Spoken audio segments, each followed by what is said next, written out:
नहमदु व नुसल्ली अला रसूलिल करीम अम्मा बाद फ़अऊज़ु बिल्लाहि मिनश शैतानिर रजीम बिस्मिल्लाहिर रहमानिर रहीम अस्सलामु अलैकुम व रहमतुल्लाहि व बरकातुहू। बहुत सारे अहबाब ने लीची के बारे में इरशाद फरमाया था। लीची के बारे में पूरी दुनिया में इंफॉर्मेशन भरी पड़ी है, लेकिन पता नहीं, ऐसा लगता है कि काम की बात कम भरी पड़ी है। तो काम की बातें जो तजुर्बात की दुनिया में, जो हिकमत की दुनिया में है, लीची का इस्तेमाल है, वो बहुत बड़ा है। तो वो मैं अपनी दुनिया के एतबार से अर्ज कर देता हूँ आपसे। लीची का सबसे ज़्यादा जो पैदावार है वो तो आपको चाइना में मिलती है। उसके बाद हमारे इंडिया पाकिस्तान में भी, इंडिया में हिमालय के इलाके में कह लीजिए, हिमाचल प्रदेश के इलाके में कह लीजिए, पाकिस्तान में जो है आपका KPK का इलाका है, सवात का इलाका कह लीजिए, अफगानिस्तान में बदख्शान का इलाका कह लीजिए, यहाँ पे पैदा हो रही है ठीक ठाक मिकदार में। सबसे ज्यादा चाइना में यूज होती है, और जो चाइना में यूज होती है उसका सबसे बड़ा खरीदार रशिया है, मॉस्को। और वहाँ पे जो उसका इस्तेमाल है वो अल्कोहल बनाने के एतबार से बड़ी मशहूर है, दुनिया में हर कोई जानता है उसको, उसके एतबार से। बाकी लीची के जो फायदे हैं उसमें इसका शरबत भी बनता है, इसका कस्टर्ड में भी इस्तेमाल होता है, इसके जैम भी बनते हैं, इसकी जेली भी बनती है, और इसके जूसेस में भी बड़ा इस्तेमाल है। पाकिस्तान में भी है, बाकी दुनिया में भी इसके जहाँ आम फ्रूट जूसेस मिलते हैं वहाँ पे लीची का जूस भी बासानी और बाफरात दस्तयाब होता है। ख़ुसूसन बच्चों और ख़वातीन को और बुजुर्गों को लीची का जो जूस होता है वो पसंद होता है। और दूसरी बात यह है कि लीची में जब आप देखते हैं कि दिल में जलन की कैफियत है, दिल में खौफकान है, दिल में घबराहट है, एक चीज होती है उसको साइको काउंट कर दिया जाता है आमतौर पर BP और शुगर वालों के लिए, पैनिक अटैक। पैनिक अटैक में जो चीज डायरेक्ट इनटेक करती है कि पैनिक अटैक बंदे का खत्म हो जाए, क्योंकि सब first of all panic attack होता है, बंदे को लगता है कि मैं मरने वाला हूं, और शदीद घबराहट की कैफियत होती है। और ये इस घबराहट में जो भागे दौड़े हॉस्पिटल में जाता है तो घबराहट और भागे दौड़े की कैफियत में उसका BP हाई हो जाता है, और इसी कैफियत की वजह से उसका शुगर भी हाई हो जाता है। और खाए मखामे जब BP हाई हो या शुगर हाई होगा तो दिल पे धड़कन बहुत ज्यादा बढ़ जाएगी, तो खाए मखामे वो कार्डियो भी भाग सकता है। आमतौर पर ऐसे होता है कि कार्डियो भगा के ले जाते हैं, जबकि सिर्फ शुगर और BP आप मैनेज करें तो कार्डियो का केस खत्म हो जाता है। लेकिन इंसान है वो हमारे घबराहट में बस जिसने जो बोला वो ले गया उठा के,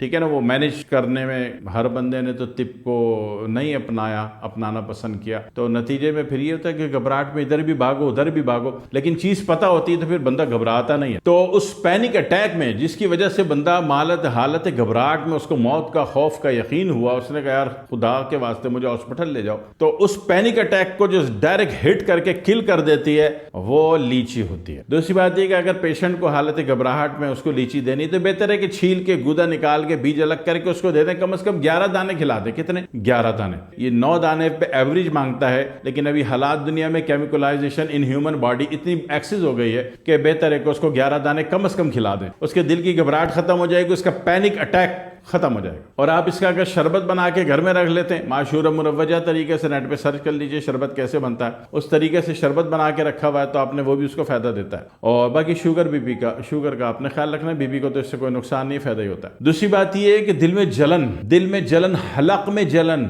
मुंह में जलन, पेट में जलन, ये जलन की जो इन्फ्लेमेशन की जितनी कैफियत है, जो आग लगी हुई है पूरे inner body, in human body जितनी आग लगी हुई है, उसका जो फायर ब्रिगेड है वो आपकी लीची है। और लीची विटामिन C से भरपूर होती है और बजाते खुद ये एंटी कैंसर है। उस एतबार से जब कैंसर में बंदा इन हो रहा है, उसका जो आपने टेस्ट करवाया CA-125 वो पूरा रेंज में तो नहीं आ रहा डिजिट वैल्यू में, लेकिन उसके करीब हो रहा है। तो अगर लीची खिलाना शुरू कर दे बंदे को तो नीचे होना शुरू हो जाएगा झना वाली। अभी उसने डिजिट को टच नहीं मारा तो फिर वो नीचे आता है। दूसरी बात है कि आमतौर पर जनरली बंदा कैंसर का पेशेंट है, कैंसर किधर भी हो, बॉडी में किसी भी जगह भी हो, तो उस सूरत में भी आप कोई भी इलाज मुआवजा कर रहे हैं उसमें लीची का खिलाना फायदेमंद होता है। और लीची जब भी खिलाएंगे तो उसकी मिनिमम पोटेंसी इतनी कि वो एक्शन मोड पर आ जाए। एक्शन मोड पर कब आएगी? जब कम से कम भी आप उसको 11 दाने लीची के खिलाएंगे। इसका काउंट याद रखिएगा ताकि खाएं तो फायदा भी नजर आए। इसी तरह जहां सारी जलन की बात की वहां एक अर्ज ये है कि पेशाब की जलन में भी काम करता है। बेशुमार लोग कहते हैं कि हमें बाथरूम की जगह में जलन होती है, बवासीर नहीं है लेकिन जलन महसूस होती है। खसूसन वो सोयम का या 40वें का या बरसी का खाना खा खा के आ गए तो बड़ी जलन होती है, उसमें मिर्चें बड़ी तेज होती हैं। तो ये सारी बातें अगर आपको समझ में आती हैं तो आप बड़े से बड़ा पैनिक अटैक सबसे बड़ी खतरनाक चीज है, वो फौरी तौर पर आप मैनेज कर लेते हो। इसमें एक चीज और बता दूं कि इसमें कॉपर वैल्यू भी होती है। कॉपर वैल्यू का आम आदमी तो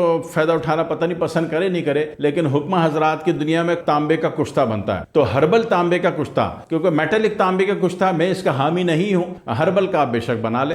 हर्बल में यह है कि इसके वो छिलके जो कि लाल हों, सुर्ख हों या आछी गुलाबी हों, ठीक है ना, या डार्क रेड हो जाएं, वो छिलके काट लें, जमा कर लें और इसके सारे बीज धूप में सुखा लें, सबको कूट पीस का बराबर कर दें, 1 ग्राम वाला कैप्सूल भर दें। ये वो चीज तो नहीं होगी कि जो तांबे का कुश्ता खाया और जनाब 2 दिन के लिए टार्जन बन गए, चौथे दिन उल्टे होके मर गए, वो चीज नहीं होगी, मगर उसकी एक कम कलील तरीन तांबे की मकदार आपको नसीब हो जाती है, जिससे आपकी बॉडी के मसल अच्छे होते हैं, मजबूत होते हैं। थायराइड में या आपके अर्थराइटिस में, ऑस्टियो में वो चीज़ फायदा देती है। सिर्फ इसके बीज और छिलका पहले धूप में सुखा लिया, फिर पीस लिया, फिर 1 ग्राम वाले कैप्सूल भर लिए, तो ये बहुत हल्की सी मगर तांबे की मकदार, तांबे की ताकत रखती है, कॉपर वैल्यू रखती है। तो इसका बीज और छिलका फेंकना नहीं है। छिलके में से कैंची से काट लेंगे, कैंची स्टील की हो, लोहे की ना हो, उसमें जंग का इन्फेक्शन वैल्यू आ सकती है, स्टील की हो तो उसमें जो लाल वाले हिस्सा है वो काट ले। ग्रीन वाला छिलका आपके लिए बेकार है, वो किसी और साइंस में फिट करेंगे, ठीक है ना, हर चीज की केमिस्ट्री अलग होती है। तो यहाँ अगर कॉपर वैल्यू में फिट करना है तो लाल वाले छिलके, आशु गुलाबी छिलका,